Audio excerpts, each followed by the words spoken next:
Bismillahirrahmanirrahim. Assalamualaikum warahmatullahi wabarakatuh. Bismillahirrahmanirrahim. Alhamdulillahirabbil alamin wassalatu wassalamu ala asyrafil anbiya'i wal mursalin wa ala alihi wa sahbihi ajmain, amma ba'du. Langsung saja kita dari kelompok 9 yang terdiri dari saya sendiri Nur Najilatul Wahdah dan rekan saya Iswatun Hasanah. Di sini kami ingin mempresentasikan materi kuliah Qiraatul Quran wa Tahfiz. Langsung saja ke pembahasan saktah. Saktah menurut bahasa itu berarti diam. Sedangkan menurut istilah ialah menghentikan sejenak dengan tanpa menarik atau mengambil nafas sebagaimana pada umumnya. Nah, seperti apa sih simbol saktah?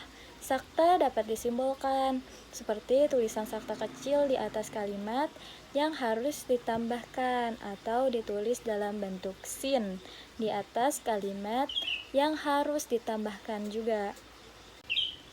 Bagaimana cara membacanya kalau kita menemukan tanda saktah?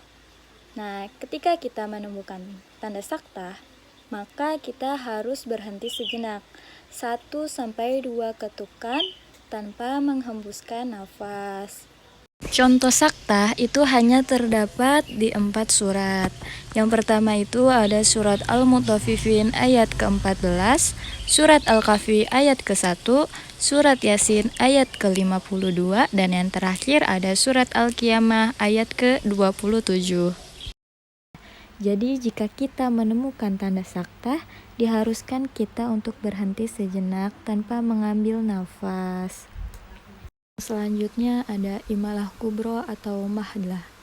Imalah kubro adalah setelah bacaan imalah tersebut diwakofkan sehingga berhenti di situ saja.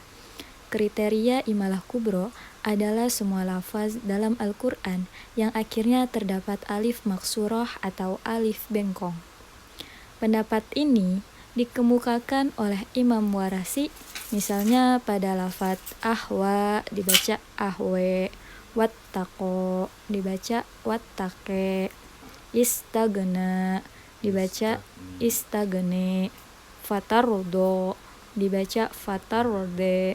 Namun terdapat pengecualian, yaitu khusus bagi nama manusia yang akhirnya terdapat alif maksurah. Tetap dibaca apa adanya, tidak boleh dibaca imalah. Misalnya Isa, Musa, Yahya. Selanjutnya akan dijelaskan oleh saudari Iswatun Hasanah. Baiklah, saya di sini akan menjelaskan tentang imalah sugro atau taklil. Nah, imalah sugro ini ialah setelah bacaan imalah tersebut masih diwasolkan pada lafaz lain sehingga tidak berhenti di situ saja. Nah, menurut Imam Hafs, bacaan imalah hanya ada pada Quran surat Hud ayat 41. Nah, selainnya tidak ada karena beliau hanya menyatakan satu imalah dalam Al-Quran sehingga tidak ada pembagian imalah lain. Ayat yang dimaksud adalah contohnya itu dalam ayat tersebut langsung saja yaitu majreha. Jadi hurufnya itu dimiringkan, jadi bacaannya itu majreha. Nah, selanjutnya saya akan menjelaskan tentang isamam dan nakl. Nah, isamam menurut bahasa adalah memoncongkan bibir, sedangkan menurut istilah adalah memoncongkan dua bibir sebagai isyarat baris domah pada nun. Perlu diketahui bahwa isamam ini hanya ada satu dalam Al-Quran. Contohnya ayat isamam adalah dalam Quran surat Yusuf ayat 11. Dalam surat Yusuf ayat 11. Contohnya adalah qalu ya abana malaka la ta'manna. Nah, jadi la ta'manna nun mati pertama sebagai tempat bacaan isamam sehingga melafazkan nun itu kedua bibir dimonyongkan ke depan sebagai melafazkan huruf nun. Nah, selanjutnya itu ada naql. Bacaan naql ini merupakan spesifikasi bacaan Imam Warasi, sedangkan yang lain membaca dengan tahqiq. Naql berasal dari akar kata naqola yang artinya memindah, sedangkan menurut istilah ulama quro adalah memindahkan harokat huruf yang hidup pada huruf yang mati sesudahnya.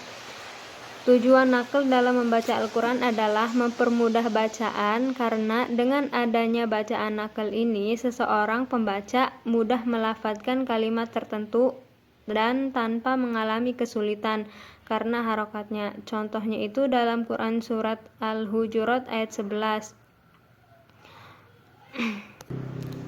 Mungkin cukup sekian dari saya.